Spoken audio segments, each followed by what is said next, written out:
Ini peluang yang baik untuk saya keluarkan generasi-generasi baru yang mempunyai vokal-vokal yang bagus, dan mungkin ini boleh memeriahkan lagi pada masa akan datang, insyaAllah. So sama-sama kita doakan.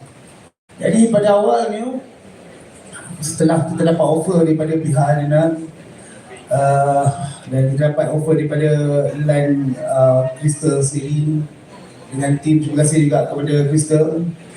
Okay, kita pun discuss bersama saya punya band.